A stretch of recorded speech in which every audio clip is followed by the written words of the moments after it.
നമുക്കിത് കുറച്ച് ചെടികളൊക്കെ നട്ടാലോ? ഓക്കെ, അല്ല ഞാനിതുപോലെ കുറച്ച് ചെടികളൊക്കെ മേടിച്ചിട്ടുണ്ട് കേട്ടോ. നമുക്കിതൊന്ന് നമ്മുടെ ഈ വോളിലിരിക്കുന്ന ഈ 2 ചെടിച്ചട്ടി കണ്ടോ, അതിനകത്ത് നമുക്കിത് നട്ടു കൊടുക്കാം കേട്ടോ. കണ്ടോ, ഇവിടെയൊക്കെ നിറയെ കിളികളാണ് കേട്ടോ.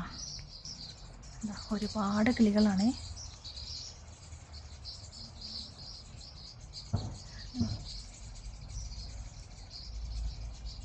അതുപോലെ തന്നെ നമ്മുടെ ആമ്പൽക്കുളം.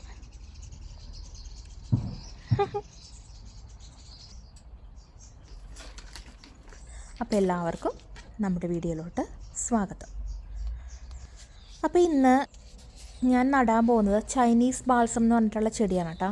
കണ്ടോ, ഇത് നല്ല ഓറഞ്ച് കളറിലിരിക്കുന്ന ചെടിയാണ് കേട്ടോ. ആദ്യം നട്ടു കൊടുക്കുന്നത്. അപ്പം ഞാനൊരു കോമ്പിനേഷനായിട്ട് ഒരു ചട്ടിയിൽ ഓറഞ്ച് കളറും വൈറ്റ് കളറും, പിന്നെ ഒരു ചട്ടിയിൽ നട്ടു കൊടുക്കാൻ പോകുന്നത് പിങ്കും വൈറ്റുമാണ് കേട്ടോ. അപ്പോൾ ബേസ് കളറായിട്ട് വൈറ്റാണ് കേട്ടോ. രണ്ടെണ്ണത്തിലും ബേസ് കളറായിട്ട് ഞാൻ വൈറ്റ് ചേർത്ത് കൊടുത്തിട്ടുണ്ട് കേട്ടോ.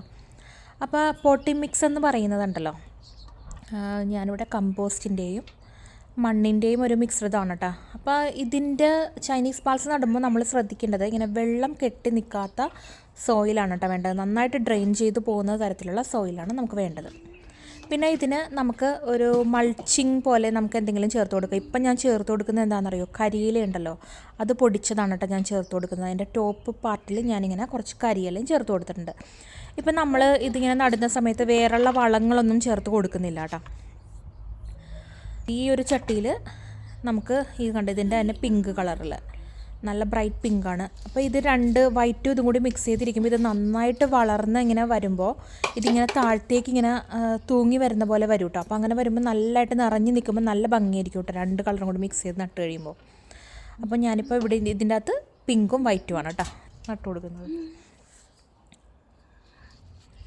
അപ്പോൾ ഈ ചെടി ഉണ്ടല്ലോ, നമ്മൾ എന്ന് നനച്ചു കൊടുക്കേണ്ടത് അത്യാവശ്യമായിട്ടുള്ള ചെടിയാണ് കേട്ടോ. കാരണം എന്താണെന്ന് വെച്ചാൽ നമ്മൾ ഈ ചെടി നനച്ചില്ല എന്നുണ്ടെങ്കിലുണ്ടല്ലോ നമുക്ക് കാണാൻ പറ്റും കേട്ടോ. ഒരു ദിവസം നമ്മൾ നനച്ചില്ലെങ്കിൽ തന്നെ ഈ ചെടി ഇങ്ങനെ ഭയങ്കരമായിട്ട് ഇങ്ങനെ തളർന്ന് ഇരിക്കുന്ന വിധത്തിലാവും.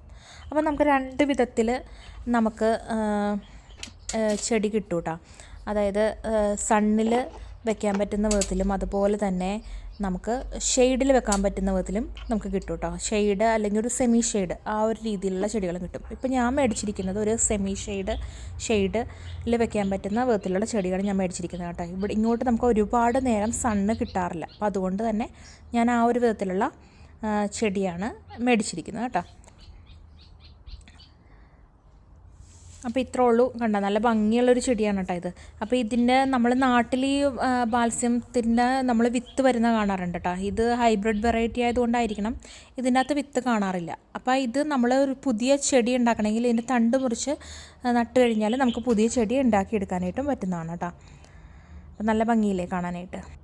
അതുപോലെ തന്നെ ഇതിൻ്റെ അകത്ത് ധാരാളം പൂക്കൾ ഉണ്ടാവാനായിട്ട് നമുക്കൊരു ഒരാഴ്ച കഴിഞ്ഞതിന് ശേഷം, നട്ട് ഒരാഴ്ച കഴിഞ്ഞതിന് ശേഷം നമുക്കിതിൻ്റെ അകത്ത് NPK വളമുണ്ടല്ലോ, അത് നമുക്ക് ചേർത്ത് കൊടുക്കാം കേട്ടോ. വെള്ളത്തിൽ മിക്സ് ചെയ്തിട്ട് നമുക്കത് തളിച്ചു കൊടുത്തു കഴിഞ്ഞാൽ നന്നായിട്ട് ഇത് പെട്ടെന്ന് വളരുകയും അതുപോലെ ധാരാളം പൂക്കളും ഉണ്ടാവുകയും ചെയ്യും കേട്ടോ. അപ്പോൾ നമ്മൾ നട്ട് കഴിഞ്ഞാൽ നനയ്ക്കണമെന്നല്ലേ പറയണേ. അപ്പം നമ്മൾ നനച്ചു കൊടുക്കുകയാണ് ഈ കാണുന്നത്. അപ്പോൾ ഇന്നത്തെ വീഡിയോ ഇത്രേ ഉള്ളൂ. വളരെ ചെറിയൊരു വീഡിയോ ആണ് കേട്ടോ. അപ്പോൾ എല്ലാവർക്കും ഇഷ്ടപ്പെട്ടു എന്ന് കരുതുന്നു. അപ്പോൾ എല്ലാം ഇഷ്ടപ്പെട്ടിട്ടുണ്ടെങ്കിൽ ലൈക്ക് ചെയ്യാനും ഷെയർ ചെയ്യാനും അതുപോലെ തന്നെ ഒന്ന് സബ്സ്ക്രൈബ് ചെയ്ത് സപ്പോർട്ട് ചെയ്യാനും മറക്കരുത് കേട്ടോ. അപ്പോൾ താങ്ക്സ് ഫോർ വാച്ചിങ്. അടുത്ത വീഡിയോയുമായിട്ട് നമുക്ക് വീണ്ടും കാണാം.